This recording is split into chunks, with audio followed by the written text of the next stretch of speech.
bangun dikatakan sebangun jika semua sudut pada satu bangun memiliki pasangannya di bangun yang lain. Dengan kata lain, untuk membuktikan dua buah bangun adalah sebangun, maka kita harus bisa membuktikan bahwa sudut-sudut dari kedua buah bangun itu ada yang sama.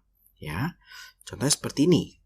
Segitiga yang atas dan segitiga yang bawah itu adalah segitiga yang sebangun. Kenapa? Karena ada sudut yang sama, sudut M, ada sudut yang sama nih. M itu sama dengan B, A sama dengan K, ya. Ini C, ya, sama dengan L. Atau juga misalnya segi 4 ini, ya. Si D, nah ini harusnya K, L, M, N, gitu ya. Nah ini si D sama si N sama. Si B itu sama dengan si L, gitu ya, dan sebagainya. Nah kita harus bisa membuktikan sudut-sudutnya sama. Ketika kita sudah bisa membuktikan sudut-sudutnya sama, maka kita bisa baru menyusun persamaannya, ya, persamaan rumusnya. Jadi untuk kesebangunan ini memang rumusnya itu harus kita buat terlebih dahulu sesuai dengan soalnya masing-masing. Jadi kakak tidak bisa kasih patokan rumusnya apa. Nah ini seperti yang tadi kakak bilang, untuk menentukan rumus kesebangunan, yang harus kita lakukan adalah membuktikan sudut-sudut yang dimiliki itu besarnya sama. Kemudian kita buat perbandingannya, bikin bentuknya ya. Nah, bikin bentuknya seperti ini. Kemudian kita akan melihat urutannya. Gampangnya begini sebetulnya. Kalau kita lihat di sini, kita sudah punya nih sudut yang sama ya. K dan B. Kakak ambilin dulu ya. K dan A, B dan M, sama-sama X, sama-sama tanda centang. Kakak akan bikin dulu nih segitiga besar per segitiga kecil. Nah, kemudian yang segitiga besar, kakak melihat pasangan sudutnya ya. Di sini kakak punya si silang dan si centang ya. Yang pertama kakak punya silang dan centang. Maka itu adalah AB. Ya, AB dibanding dengan yang kecil kita lihat juga sama yang sama, silang dan centang, yaitu KM. Ya. Kemudian misalkan kita lihat si silang dan si bintang ya. Silang dan bintang, silang dan bintang. Yang segitiga besar ya, silangnya itu adalah si A, bintangnya itu adalah C. Maka kakak punya AC dibagi dengan KL. Ya. Kemudian sekarang kita mau lihat si centang dan si bintang. Ya. Di segitiga yang besar, centang dan bintang itu adalah BC. Di segitiga yang kecil, centang dan bintang itu adalah LM. Nah, sehingga ini adalah rumusnya. Nanti tidak semuanya kita pakai. Kita hanya memilih dua. Biasanya ini dan ini, atau ini dan ini, atau ini dan ini. Menggunakan yang mana tergantung dari soalnya. Selain dengan cara melihat ini, sebetulnya ada juga cara seperti ini. Jadi sesudah kita menentukan mana sudut-sudut yang sama, kita akan menulis nih, oh segitiga besar itu segitiga apa ya? Yang besar itu adalah A, misalnya ABC ya. A itu silang, B itu centang, C itu bintang. Maka yang kecil juga sama nih. Maka yang kecil kita ikutin nih, silang itu K, centang itu M, bintang itu L. Kalau sudah, kita bisa mengambil ini, AB, ambilnya harus sama nih, depan dan tengah, KM. AC, berarti kita ambil ini, KL. Gitu ya. Yang pasti besar harus selalu di atas, kecil selalu di bawah. Boleh juga sih kecil yang di atas, besar yang di bawah, tapi harus konsisten. Yang terakhir adalah BC, dan ini adalah ML atau LM gitu ya. Nanti kalau ML kalian main game dulu gitu ya. Jadi begitu juga boleh juga. Nanti kalau kita ketemu yang segi 4 juga sama nih ya. Jadi kalau kita ketemu segi 4 sama nih. Segi 4 besar itu apa sih? Segi 4 yang besar itu adalah, kita lihat ya, ini udah ada tandanya, tapi tentunya nanti kita harus membuktikan terlebih dahulu.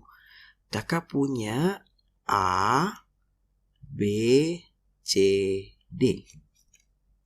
Nah, yang ini kakak ganti dulu KLMN.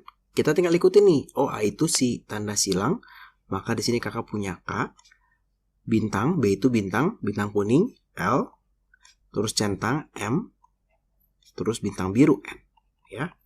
Karena dia segi 4, biasanya ada 4 sisi kan? Maka perbandingannya ada 4. Ya. Kita pilih apa? A dan B. Berarti AB, KL. Kalau kita lihat nih, AB itu adalah antara ya silang dan bintang kuning. Si KL ini juga sama nih, antara silang dan bintang kuning. Gitu ya. Jadi kita boleh melihat cara itu atau melihat cara ini juga boleh. Nah kalau yang segi 4 nih harus sedikit hati-hati ya.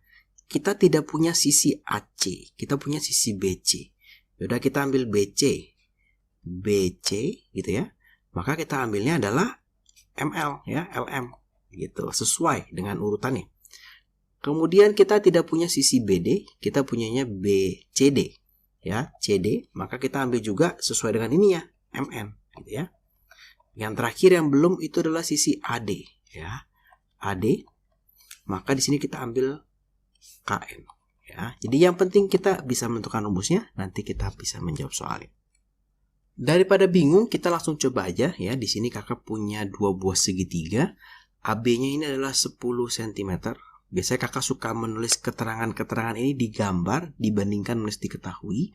Kenapa? Karena lebih gampang nanti ngelihatnya ya. AC-nya kakak punya 15. Nah, kemudian KM-nya kakak punya 6. Nah, kita disuruh menentukan panjang BC, KL, dan ML. Nah, ML nih, bukan MN. Kita punya N. ML ya, bukan Mobile Legend ya. Nah, kita tentukan dulu sudut-sudutnya. Di sini kakak punya sudut 40, punya sudut 80. Maka di sini kakak bisa cari nih sudutnya berapa. Tentunya pakai rumus yang segitiga. 180 dikurang 80 dikurang 40. Kakak dapat adalah 60 derajat. Yang ini juga kita cari nih. Ini nanti dapat 80 derajat. Dapat dari mana? Karena dia sebuah segitiga. Jumlah sudutnya 180.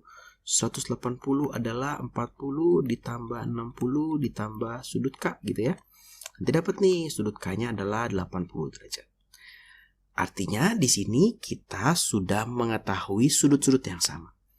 Maka kakak mau bikin rumusnya. Segitiga besar dibagi segitiga kecil.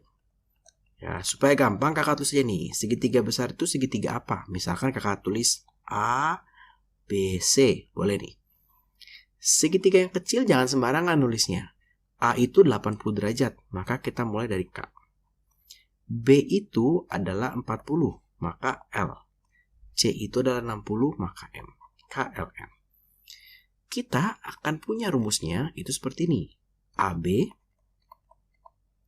dibagi KL ya sama dengan AC. Terus sudut AC ada ya. AC ada ya, AC dibagi dengan KM sama dengan BC dibagi dengan LM. Jadi kalau pasangan sudutnya udah pas nih, ini A dan K ini 80 nih, B dan L nih 40 nih, C dan M nih 60 nih. Kalau sudah pas, kita tinggal pakai pola-pola seperti ini, jadi lebih mudah. Untuk mempermudah lagi, ya kita ada beberapa pertanyaan nih. Kita mesti memilih nih, mau pakai yang mana nih, ya? Apakah AB per KL sama dengan AC per KM atau yang mana? Nah, untuk mempermudah lagi, kita bisa begini. Kita masukin dulu angka yang kita tahu. Oh, AB kita tahu nih, ya 10 per KL. KL belum tahu ya. KL nggak ada nih. Sama dengan AC itu 15 per KM, KM itu 6. Oke. Sama dengan BC belum tahu, per LM belum tahu. Nah, kalau kita lihat seperti ini, LM juga belum tahu ya. Kita akan memilih 2 pasang. Nah, jangan memilih yang depan. Jadi boleh macam-macam nih pasangannya nih. Kakak boleh tulis begini, 10 per KL sama dengan BC per LM. Kenapa boleh? Karena ini sebuah persamaan. Jadi boleh ini sama dengan ini, boleh. Boleh depan sama dengan tengah, boleh. Boleh tengah sama dengan belakang, boleh. Nah, memilih yang mana? Kita lihat yang ditanya dan juga yang paling banyak diketahui. Ya, kalau kita melihat di sini, begini nggak mungkin. Kita nggak tahu BC, nggak tahu LM, nggak tahu KL. Maka yang paling mungkin itu adalah kita ambil seperti ini. 10 per KL sama dengan 15 per 6. Ya. Sehingga kakak punya, ini dikali silang ya, 60 sama dengan 15 dikali KL. Maka kakak dapat nih, ternyata KL-nya adalah 60 dibagi 15, hasilnya 4. Ya, seperti itu. Jadi dapat nih KL ya. Nah, di soal ini ternyata kakak ada sedikit lupa, harusnya antara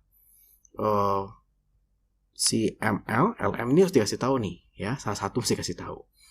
Misalnya kakak kasih tahu LM-nya ini adalah ini 6, ini 4, ini misalnya 10. Gitu ya, ini misalnya 10. Maka LM ini 10. Nah, ini LM-nya 10. Maka kita lebih nyaman, kita akan menggunakan seperti ini. 15 per 6 sama dengan BC per 10. Ya. Kenapa? Karena yang ini udah pasti tahu nih dua-duanya nih. Ini pasti kepake nih. Ya, tinggal ini sama dengan ini atau ini sama dengan ini. Gitu ya. Maka di sini kita punya 150 sama dengan BC dikali 6. Maka BC-nya adalah 150 dibagi dengan 6. Maka di sini kakak punya hasil 25 cm. Ya, ini 25 cm. Ya, kira-kira seperti itu. Jadi kita harus bisa menentukan rumusnya. Dari rumus ini kita akan pilih nih pasangan-pasangannya. Kita lihat mana yang memiliki jumlah angka yang paling banyak. Sekarang kita coba yang nomor 2. Di sini kakak punya segitiga PQR dan ABC ya. Panjang PQ-nya adalah 15, panjang AC-nya adalah 13, panjang BC-nya ini adalah 5. Kita disuruh menghitung berapa sih panjang PR, berapa sih panjang QR, berapa sih panjang AB. Ya, di sini kita akan membuktikan dulu dua buah segitiga ini sebangun. Sebetulnya udah pasti sebangun nih kan, kita soal kesebangunan. Nah, kalau kita lihat di sini kita punya P, sudut P dan sudut B sama, siku-siku. Di sini kita bisa hitung ya, nilainya adalah 180 dikurang 90 siku-siku dikurang 55. Nanti hasilnya adalah 35 derajat. Nah, yang di sini kita bisa hitung hasilnya, tentu bisa ditebak, harus di 55 nih ya. Atau kalau kita lihat dari bentuknya sebenarnya udah agak ketebak ya. Nah, sekarang kita tinggal bikin rumusnya ya, kita bikin rumusnya. Maka yang di atas kakak punya segitiga, misalkan PQR. P ini adalah siku-siku, Q ini yang 55 derajat, R ini yang 35 derajat. Maka perbandingannya itu bukan segitiga ABC, tapi segitiga BCA. Kenapa BCA, Kak? Karena B-nya siku-siku, C-nya yang 55, dan A-nya itu yang 35 derajat. Jadi kita sesuaikan. Maka kalau kita lihat sisi PQ dibagi sisi BC sama dengan PR dibagi dengan BA sama dengan QR dibagi dengan CA atau AC gitu ya. Dapat dari mana sih, Kak? Ini ya, kalau kakak pilih siku-siku dan 55, nah, LQ ya, maka ini BC gitu ya, sama. Pilihannya harus sama. Siku-siku dan 35 PR, maka per siku-siku dan 35 ya, BA gitu. Sudah dapat? Kita akan masukkan angkanya supaya kita tahu ya. Maka di sini kakak punya 15 dibagi BC-nya 5, PR-nya tidak ada, BA-nya tidak ada. Nah, PR per BA gitu ya, sama dengan QR per CA. Nah, ada QR-nya nggak tahu. CA atau AC ini sama 13 dibagi 13. Maka rumusnya sudah dapat. Tinggal kita lihat, dikurang X, panjang bingkainya adalah 40. Jadi kakak pakai ini sebagai panjangnya ya, nggak masalah, boleh aja. Ini adalah lebarnya. Kemudian sama dengan lebar foto itu 22 dibagi lebar bingkai itu adalah 30. Ya, ini boleh disederhanakan dulu, dicoret. Kemudian tidak ada lagi yang bisa dicoret. Maka kita akan kali silang. 3 dikali 36 dikurang X sama dengan 4 dikali 22, berarti 88. 3 dikali 36 itu adalah 108 dikurang 3X sama dengan 88 ya. Maka minus 3X sama dengan 88 dikurang 108, maka di sini kakak punya X-nya, atau minus 3X dulu, minus 20 nih ya. Sehingga kakak punya X-nya itu adalah minus 20 dibagi min 3, hasilnya adalah 6, 2/3 cm. Jadi di bagian bawah sini kita masih punya 6, 2/3 cm. Sisa dari fotonya, dari bingkainya.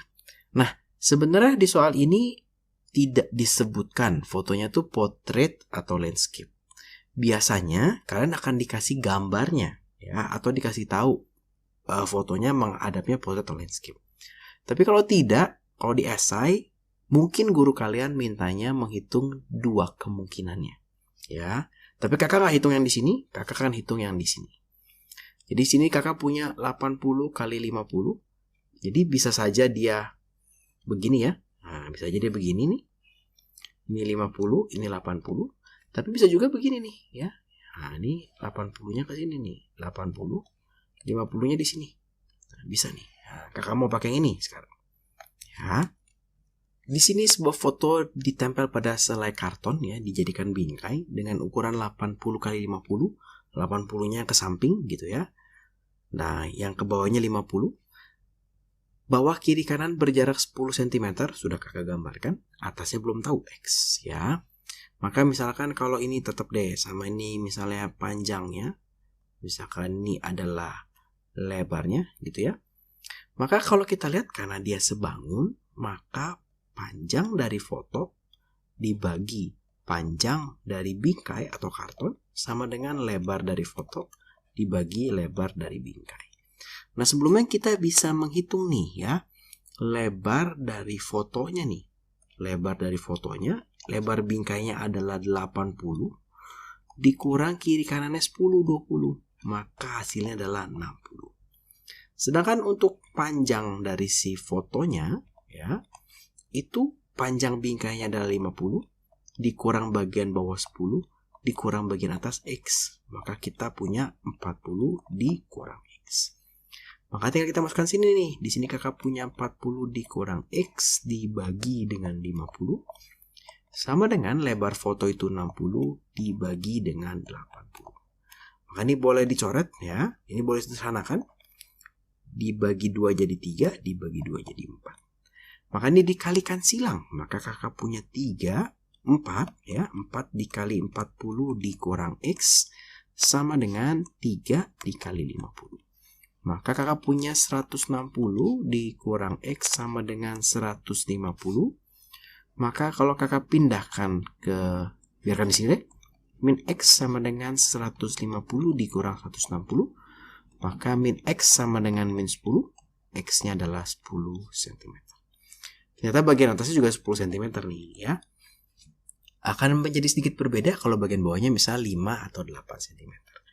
Nah, jadi cukup mudah ya. Yang penting kalau ketemu soal seperti ini, kita bisa menentukan panjang foto per panjang bingkai sama dengan lebar foto per lebar bingkai.